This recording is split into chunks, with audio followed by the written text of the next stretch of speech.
The heat of the desert night was unbearable, but I barely noticed it as I stood there on Route 66, staring at the dusty, empty stretch of road before me. It was like the desert itself was holding its breath, waiting for something to happen. I couldn't say what, but something told me it was coming. Something I've been dreading for weeks now, ever since the night Lila vanished. It all started on June 15th, 2021. I had been at the Rusty Spur Saloon with Lila, as I had been many times before, but this night was different. The place had a strange, suffocating atmosphere, one that seemed to settle in your chest, pushing the air out of your lungs. The rumors about the bar being haunted had always been whispered in El Monte, but I never gave them much thought. After all, the town itself was steeped in strange happenings. El Monte was a small desert town, where everything seemed to exist on the fringes of reality, like some faded ghost of a place that no one had quite cared enough to remember. Lila had been her usual self, laughing and chatting with everyone, her bright smile lighting up the room. But then, she disappeared for a few minutes, just long enough for me to grow concerned. I found her in a dark corner of the bar, her face flushed with anger, eyes locked with a man I didn't recognize. The exchange was sharp and low, their voices tinged with the kind of bitterness that usually signaled trouble. I couldn't hear all of it, but I knew enough. Lila was upset, that was clear. Whatever was happening wasn't good. I watched him for a while, and then Lila pushed past him, heading toward the door. I followed, concerned, but the man turned and caught my gaze for just a second, his eyes cold and empty. I'll never forget that look, like he wasn't even human, but I didn't think much more of it at the time. Lila was strong, independent. She could handle herself. I was sure of it, so I didn't follow her out of the bar. The next morning, my phone buzzed with an urgent message from Sarah, one of Lila's closest friends. "Where's Lila?" My heart sank as I read it. I knew something was wrong. By the time I reached the Rusty Spur, Sarah was already there, her face pale and drawn with worry. The bar was silent, the usual clinking of bottles and murmurs of drunken conversation absent. We found Lila's purse behind the bar, its contents scattered across the gravelly ground, as though it had been tossed carelessly away. A bottle of perfume, a few crumpled bills, her phone, and a torn receipt from the gas station down the road. Nothing else. The bartender said he hadn't seen her leave, which was strange because I'd seen her walk out just hours earlier. No one else had seen anything either. It was as if she had just vanished into thin air. The search parties were organized, but there was no sign of Lila. The desert was vast, unforgiving. They scoured the arid land surrounding the town, looking for any trace of her, but it was like she had never existed. Weeks passed, and the search grew more desperate, but it felt like Lila was being erased from memory. Every time I closed my eyes, I saw that empty stretch of road, the one that led out of town and into the void of the desert. It was where I knew she had walked alone, even if I couldn't remember the last time I saw her clearly. Then came the footage from the gas station. It was grainy, hard to make out, but there she was, Lila, walking along Route 66 at 3:30 a.m., her body hunched against the cold night wind. Her face was pale, her eyes wild with something I couldn't place. Fear, maybe, or desperation. She wasn't looking back, not even once.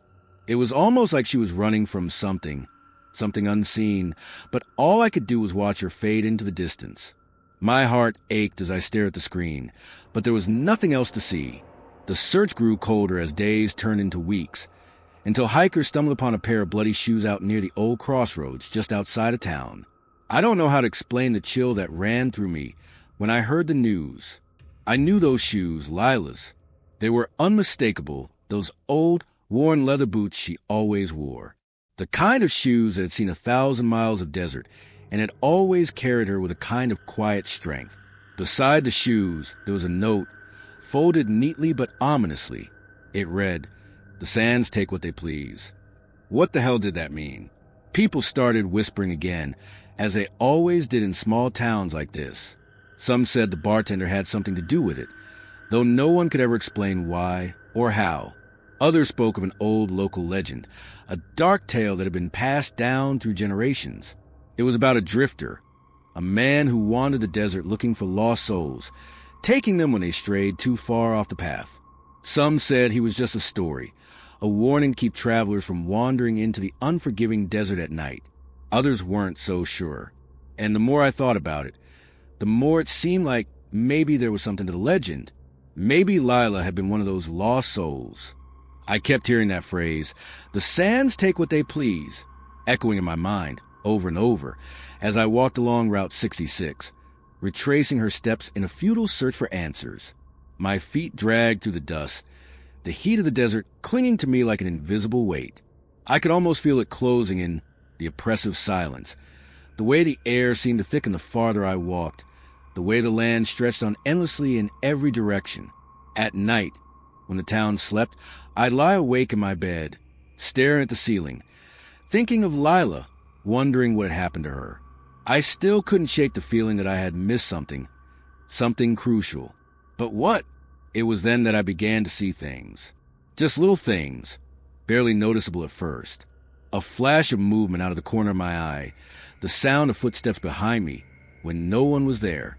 And sometimes when I walked near the old crossroads, I could almost hear Lila's voice, just a whisper on the wind, calling my name, pleading for help. I knew I had to keep going, to search for her, to find whatever had taken her. The desert was swallowing her, and I wasn't about to let it take me too. But the longer I walked, the more I realized something. The desert had a way of claiming people. And once it took you, you were never truly gone. You were just lost. Forever. As the days passed, the town seemed to change. The rusty Spur Saloon, once a place of laughter and warmth, now stood like a silent, decaying monument to the past. I knew, deep down, that it held some dark secret, something I hadn't yet uncovered. And maybe, just maybe, the answers I was looking for were buried in that desert, just waiting for me to find them. But every time I tried, the sand shifted, and I felt something watching me from the distance. Something ancient, something that had seen countless souls come and go, swallowed up by the relentless desert. And as I looked out the empty road, the one that had once been Lila's final path, I couldn't shake the feeling that I was walking the same road, inching ever closer to the same fate. I had never been one to believe in ghost stories. I used to think they were just a product of overactive imaginations, fueled by decades of superstition and boredom in small towns. But that was before we moved into Hollowbrook Manor. My family had always been fond of old houses, and when we found the manor, I thought we had finally stumbled upon a hidden gem. At first, I couldn't understand why the locals were so unnerved by it, but then again, I wasn't from around here. Maybe it was just another quaint piece of history, left to decay in the forgotten corners of the world. My name is Lucas, and this is my story. It was supposed to be a new beginning. My parents, Elena and Thomas, and my little sister, Abby, were all on board. We packed our bags and moved in on a hot summer day in 1998. The manor was enormous, isolated at the edge of the town, with nothing but a sprawling, untamed forest surrounding it. There was something almost majestic about the way it stood against the backdrop of the sky, as if daring anyone to come close. The house had been empty for years, but that didn't stop my parents from dreaming of restoring it to its former glory. I didn't know much about the house's history, only that it had a reputation. Some said it was haunted, that strange things happened within its walls. I didn't give it much thought. We had our hands full with moving boxes and plans for renovations. But something wasn't right. The first time I noticed it was when I wandered up to the attic, while everyone else was unpacking downstairs. The attic was dusty and filled with old furniture, the kind that looked like it hadn't been touched in decades. That's when I saw it. The box. It was tucked away in the far corner, half hidden beneath a pile of brittle blankets and cobwebs. It was a wooden box, small but heavy, its surface carved with intricate images. Angels and demons twisted around the edges, their faces contorted in expressions of agony and ecstasy. I had never seen anything like it before. Intrigued, I pulled it from the corner and opened it. The inside was empty, nothing but smooth, polished wood. I shrugged, thinking it was just some old keepsake someone had left behind. But that night, something happened. It started as a faint odor, something strange and unfamiliar. At first, I thought it was a musty scent of the house settling, But as the night wore on, it grew stronger. The smell of decay, of something rotten. It made my stomach churn, but I didn't say anything. The next day, it seemed to fade away, but it wasn't the last time. Over the next few days, odd things began to happen. Small things at first. My sister Abby found her favorite doll sitting in the middle of the floor, even though she was sure she had left it on her bed. My mom's silver necklace, the one she always wore, disappeared from the kitchen counter and later turned up on the staircase, wrapped around a banister, as if someone had draped it there. It wasn't until the packages started arriving that we realized something was terribly wrong. They came in the mail, one after another, each carefully wrapped in brown paper. No return address. The first one arrived a week after I found the box in the attic. Inside, we found an old clock. It was the same one that had hung in the foyer before we moved in. Something we hadn't even noticed until the clock was placed carefully in the box. My mom looked pale when she saw it, and she said it was impossible. How could someone know about the clock? The second package arrived just a day later. Inside was a silver comb, tarnished with age but still beautiful. My mom recognized it immediately. It was part of her grandmother's collection, a piece she had kept in a small wooden box on the mantelpiece back home, but she hadn't seen it in years. She was sure it had been lost. Then came the third package. It was the worst of all. It contained a photograph of me as a baby. It wasn't just any photograph. It was one I had never seen before. The photo showed me sleeping peacefully in my crib, my tiny face framed by the soft glow of the nightlight. But what made the picture so unsettling was that it was taken just hours earlier after we had moved in. How could someone have taken it? We had no visitors. We hadn't even unpacked the camera yet. My mom's fear grew, and she insisted on finding out what was going on. She went to the town's historical society to look up the manor's past. What she discovered sent a chill through her. The manor had once belonged to a man named Derek Blackwood, a reclusive figure who had vanished 20 years ago. Rumors swirled about him, that he had been obsessed with the pursuit of eternal life, that he had made dark pacts with forces beyond understanding. The boxes, my mom learned, had once been part of the collection, filled with strange relics that seemed to hold more than just physical objects. They seemed to hold something else, something far darker. It was clear that Derek Blackwood was tied to the manor in ways we couldn't comprehend. And then the packages kept coming.